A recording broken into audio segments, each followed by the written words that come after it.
your whole mission is to end child abuse on a national level. Yes.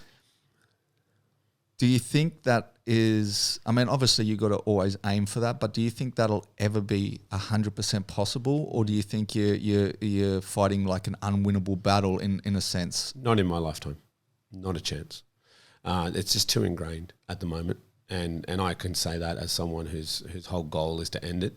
However, I believe within the next, my son's generation, or perhaps the generation after, I'm a big believer that we can take it out. And, you know, people say stuff like, oh, but you don't know what goes on behind closed doors. That's true. That's absolutely true. That's why we have a multifaceted approach. We don't just heal the survivors and help them to break the cycle with the martial arts programs. We also change the laws, or help to change the laws rather. We sit before committees, and there'll be a law review. For example, there was a recent one on the forensic patient, which means people who have pled guilty by reason of mental deficit. And they were getting declared not guilty by reason of mental deficit. We sat on a panel that changed those words to say guilty but not responsible.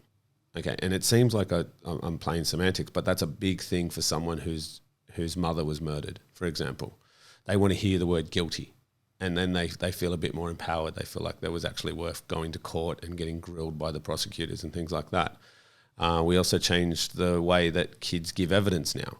In New South Wales and pretty soon Victoria and South Australia, there's the Children's Champion program, or it's now going to be known as the Witness Intermediary program, where they don't have to get grilled. Like we were seeing 6-year-old girls getting grilled, destroyed on cross-examination by defence barristers who would literally sit there and go, so you can't even name a day. You don't know what day this happened to you. How can you say it happened to you? You're lying. You're making this up.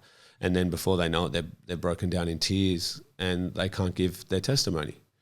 And so that testimony gets thrown out, and therefore the case gets thrown out. Now their testimony is read by a witness intermediary who just stands in court and reads the testimony. And it doesn't matter what tactics are used by the barristers, they can't attack the witness anymore.